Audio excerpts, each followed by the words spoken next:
Bonjour à toutes et à tous. Aujourd'hui, je vous présente un vélo qui me tient particulièrement à cœur et j'en suis propriétaire depuis 35 années. En fait, au début des années 80, j'ai découvert un fabricant de cycles de ma ville, François-Eugène Joursan. Après avoir été apprenti mécanicien, a ouvert en 1908 un magasin de cycles rue de Paris à La Ferté-Bernard. Il n'avait alors que 21 ans. Il décida de créer et de fabriquer une gamme de vélos du nom de La Fertoise, dont il avait déposé la marque. Très en avance sur le marketing à l'époque, il prêta plusieurs vélos aux facteurs de la ville pour les tester. Il faisait d'ailleurs de la publicité dans les journaux qui n'ont rien à envier aux pubs actuels. Pour se faire connaître du grand public, il prêta un vélo au coureur Henri Sauvage pour participer au Tour de France 1911, où il termina 82e sur 310 partants, et il parcourut 4500 km. Pour information, les coureurs du Tour de France actuel ne font que 3300 km, et les coureurs n'ont vraiment pas le même matériel. À propos du Tour de France du début du XXe siècle, je vous conseille le livre de David Genel, Petit Breton, où il relate la carrière de ce coureur nantais qui a remporté 2 fois le Tour de France, en 1907 et 1908. J'ai vraiment apprécié ce livre. En le lisant, on a vraiment l'impression d'être avec les suiveurs ou même avec les coureurs. Pour les passionnés de la belle époque du vélo, c'est à lire absolument.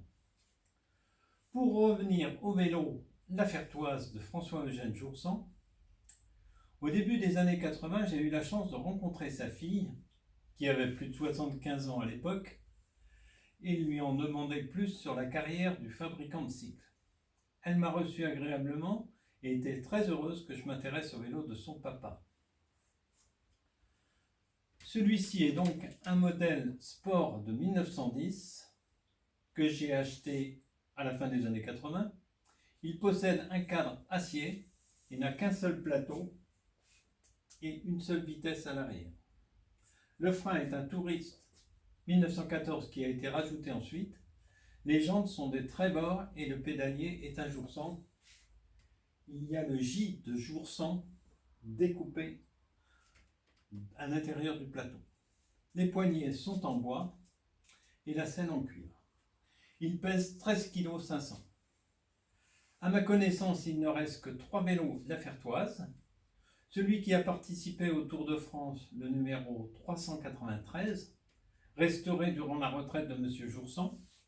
Celui que je vous présente aujourd'hui, qui est le 373, plus un cadre, le numéro 267, que j'ai échangé à un ami collectionneur pour qu'il le remette en état d'époque.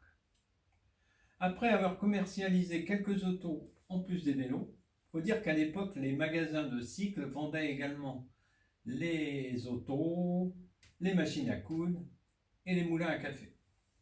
François-Eugène Joursan vend son magasin en 1919 à un nouveau concessionnaire des voitures Renault. Il commença une nouvelle carrière en banlieue parisienne pour créer les premières auto-écoles. Voilà pour la saga Joursan et le vélo La Fertoise. À très bientôt pour des histoires de vélo. Vive le vélo! Merci d'avance de mettre un pouce et de vous abonner.